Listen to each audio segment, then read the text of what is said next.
Hi, everyone. Judge Andrew Napolitano here for Judging Freedom. Today is Monday, March 4th, 2024. Alastair Crooke joins us now. Alastair, it's a pleasure. Thank you very much. We have so much to discuss, but I want to start with two relatively local elections in Israel and in Great Britain. Let's start in Israel. Are there some trends from these local elections that you're able to deduce about the mindset of the Israeli electorate? Yes, they've been quite shocking, at least shocking to the establishment in Israel, because it was really the parties of Ben Gavir, which translates, because they usually put the Hebrew version, but which is Israeli Supremacy Party, did well, and has been actually running in conjunction with Likud, suggesting a very sharp move to the right with Likud. But overall, in these they were local elections, but if you like, the parties of the right did disproportionately well. And if you like, the old European liberal world, Ashkenazi world, did badly. And it indicates that even after the 7th of October, where there was a huge shift to the right, we're just seeing another shift to the right. And interestingly, the sort of young people are moving right, even though particularly the ones, if you like, that have served in Gaza. I mean, the reservists are coming back and are mostly voting for the right. So it's a big change. And was Ben Gavir the fanatical rightist who's in the main cabinet but not in the war cabinet, who, with his friend Smotrich, gave Prime Minister Netanyahu the votes he needed to have a majority in the Knesset? Was Mr. Ben Gavir stripped of some authority over the weekend by the war cabinet? I mean, this goes on periodically. There's a sort of little tussle between Ben Gavir. He's firmly in the cabinet. I mean, his party is the only one that is getting additional voters at the moment. I mean, he's on an upturn in his party. He hails from a very extreme party originally. And yes, there are a tendency in the war cabinet to try and restrain him over what happens at Ramadan. I mean, he has been sort of pushed back a bit because he wanted to have no Arabs going on to Temple Mount Haram al-Sharif during Ramadan, and that would have caused an uproar in the Palestinian world, in the Islamic world. And so he's been getting a bit of pushback, but nothing. I mean, he's completely central. He's to Netanyahu. He's not about to be pushed out of the cabinet in any way or restrained in his areas. I mean, he's actually very much a sort of trendsetter, the leader at the moment. More so, if anything, he is leading Netanyahu. It's very far from Netanyahu pushing him out. How dangerous is this? Norman Finkelstein says there's three parties in Israel: the right, the far right, and the ultra right. It almost seems like that's a fair analysis. It's not bad, yeah. I mean, there's no left, there's no peace. There used to be, Meretz and Labour were parties of peace, but they've gone. They have no political support.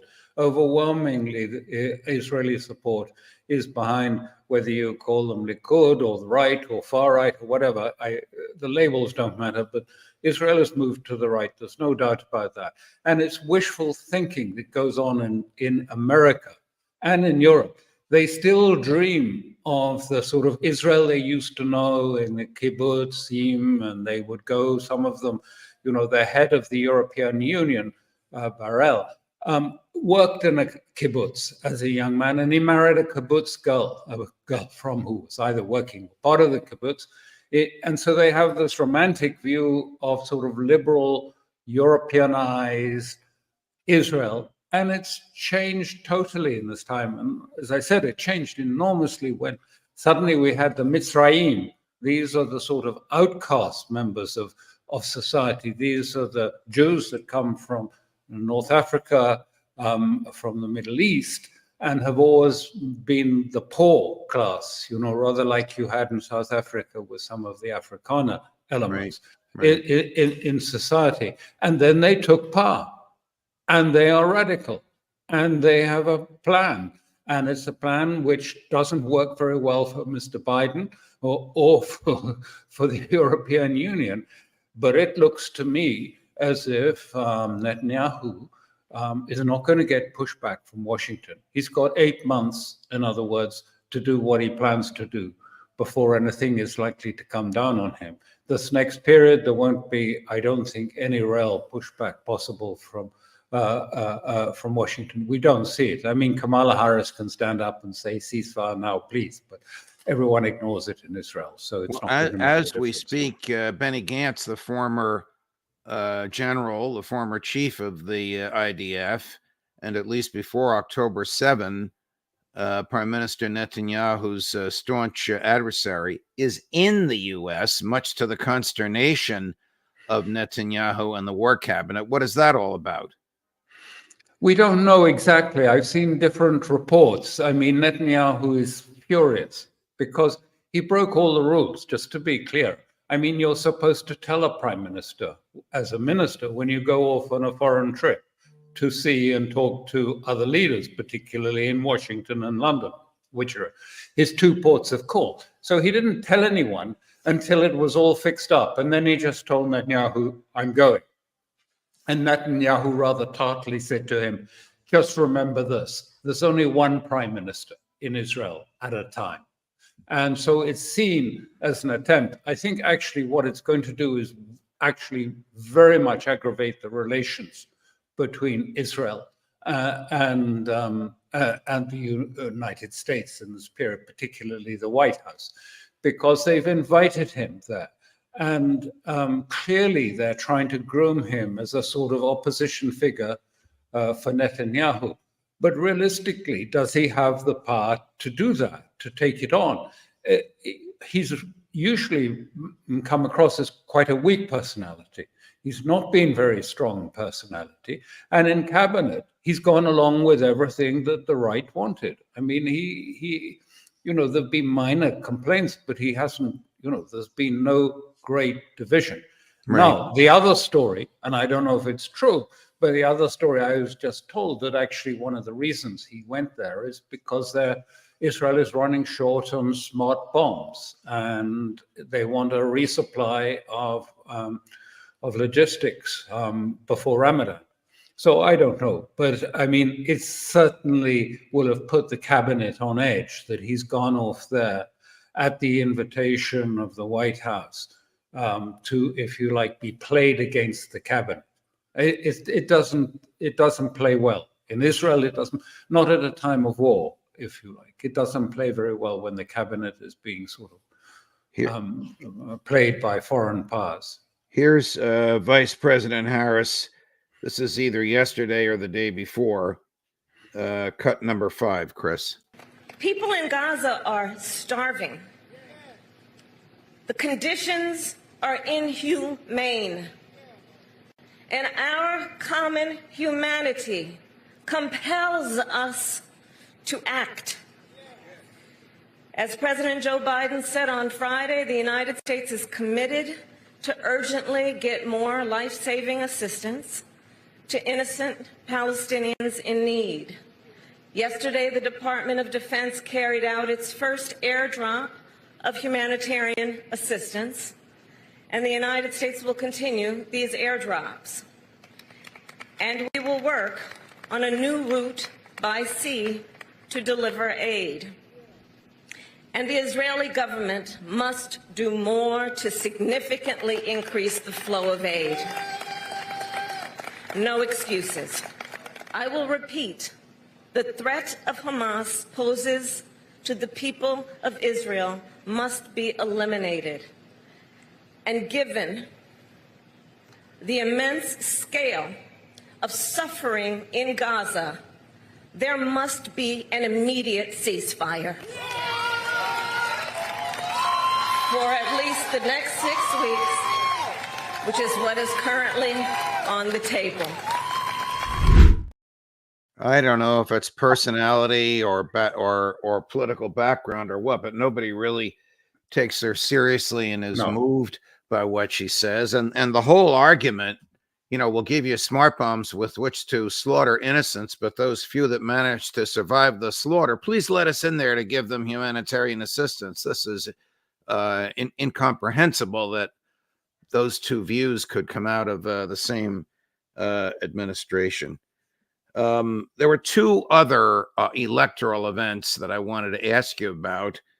One, a parliamentary by-election in which a notorious character, a champion of the left and the working class, real pain in the neck to Prime Minister Rishi Sunak and Labor leader Keir Starmer by the name of George Galloway was elected. I've been on George's podcast. George is a pip. And then there was also, within days or days before, this event in Michigan, where the Democrats in Michigan who are opposed to the slaughter in Gaza predicted they would have 10,000 votes against President Joe Biden, and they exceeded that number tenfold. They had more than 100,000 votes against them. You see a pattern here. I do. I think it's a very interesting pattern because what you're seeing there, I mean, was this extraordinary reaction by the Prime Minister to George Galloway's overwhelming victory in Rochdale. This is, a small town, was a Labour stronghold, mostly working class, blue collar type of constituency. But he won overwhelmingly. And then the Prime Minister stops everything, goes out onto the steps of Downing Street, into the street, to give this press conference. Not something that happens all the time. The Prime Minister does a sort of press conference on the steps and says, democracy at risk, extremism from both ends of the thing are taking us over. We must react. We cannot do this. This is a real danger that we're facing. And so it was very strange. And then the reason really sort of filters out, because someone commented very well and said, look, what's really going on here, what the danger is, he's taking a working class constituency and meshing the Palestinian issue with the interests and with the concerns of ordinary British people. And everyone is in a panic about this because, like in America, there is the same power structures that exist in Europe. A cabinet in Britain, Conservative or Labour, are typically a majority of the cabinet members belong to the Friends of Israel parliamentary party, parliamentary grouping. And so, this is something that is really the shaking many of the power structures and the definitions. I mean, because what does it mean? Left, right? Because you've got people who are on the right who are supporting Palestine, people on the left. You look at the protests in Europe, they're huge everywhere. So it's really shaking, unnerving them, along with everything else that's going on, along with Ukraine, along with Gaza and Israel. Everything is making for really, you can see real signs of panic in Europe at this point. I know you're an ocean away, but do you see any signs of panic in the Democratic Party in the United States in light of what happened in Michigan? And the New York Times has a poll out this morning. I know we usually don't get into domestic politics, but we're so close to it right now. The New York Times has a poll out this morning saying that 70% of President Biden's supporters, 70% of his supporters say he's too old. Well, that's fairly obvious, but yes. And we do see that. It was extraordinary. They were aiming for 10,000 uncommitted votes in Michigan, and they got over 100,000. And that, I think, has sent a shock. I know that Michigan and a few of those swing states have probably a higher proportionality of Muslims living in them. But this was the point about Rochdale. It wasn't just Muslims that voted in George Galloway. It was ordinary people, not necessarily left, not necessarily hard right, but people that are horrified by what they've been seeing in Gaza and the stance of Europe, which is the same as that of America, which has been no ceasefire, no ceasefire. Now, that is changing the whole, if you like, the definitions of politics. It's not left or right any longer. It is a sort of intersectional spectrum that is incorporating people from the right to the left against what they have seen in Israel and the handling of it, whether it be by Biden or by the European Union. Before we jump over to the problems with Ukraine, here's a clip of George Galloway. You gotta love this guy. Here he is last night celebrating, cut number 7. Keir Starmer, this is for Gaza. You have paid and you will pay a high price. I want to tell Mr. Starmer above all that the plates have shifted tonight.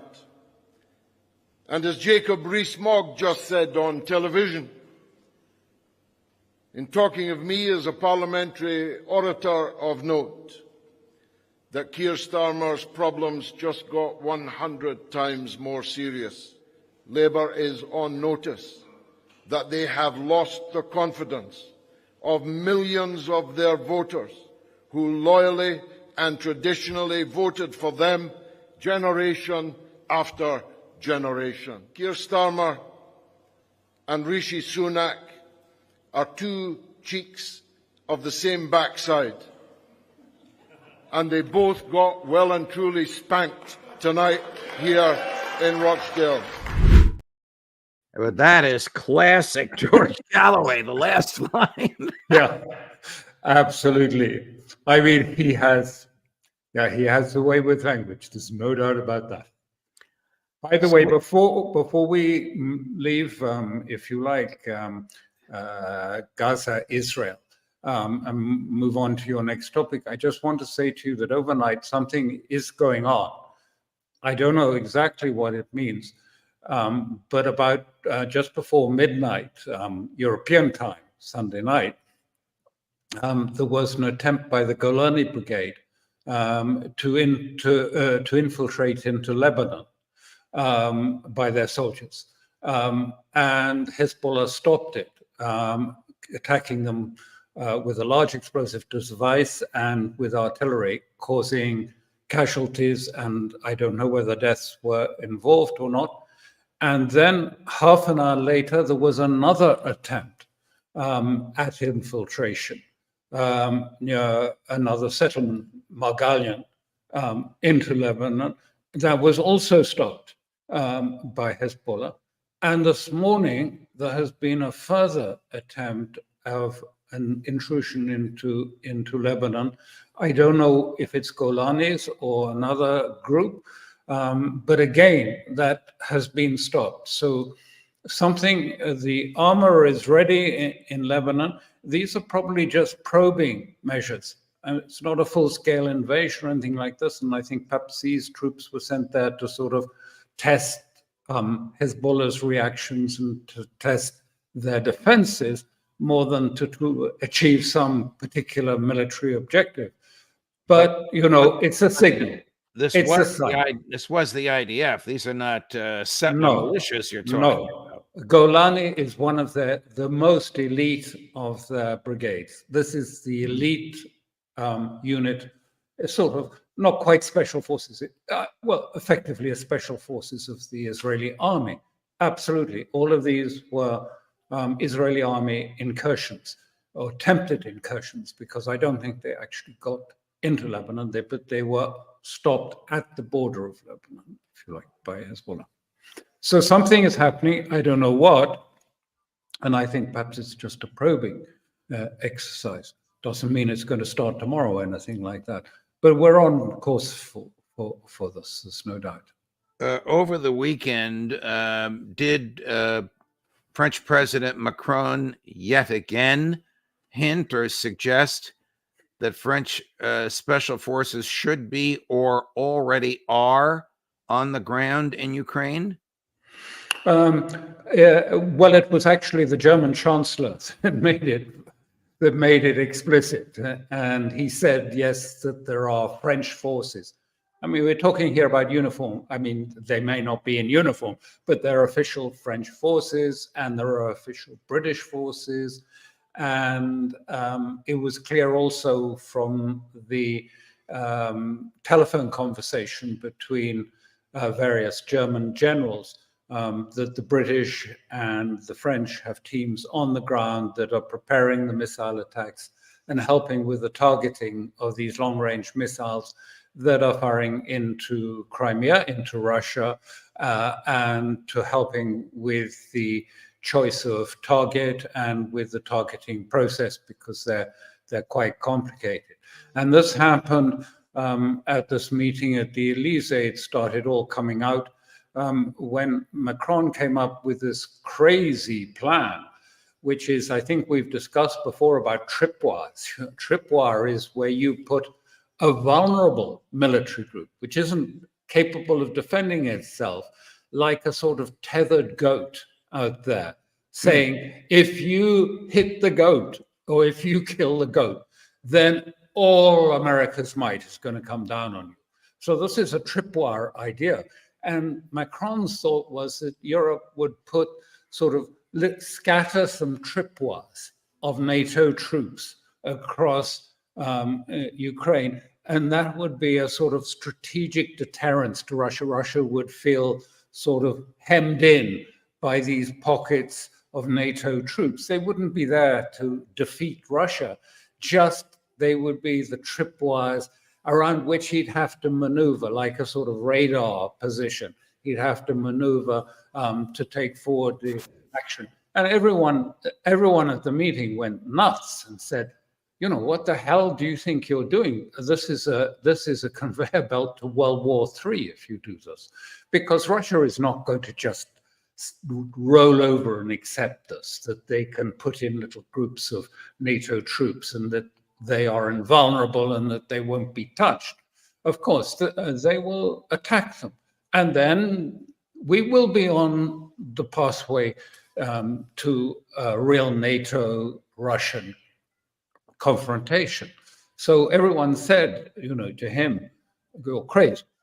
But you have to, if you can allow me just a couple of minutes, because I just need to explain that all of this is something of a sham, because behind it are two things that are driving Europeans into this sort of panic.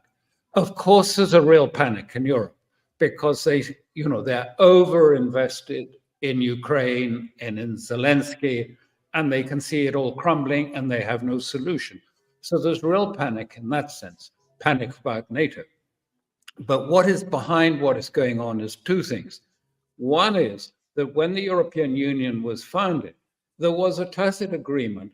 France would be in charge of politics. France would dominate and set the agenda on defense and politics. Germany would set the agenda on economics and monetary issues.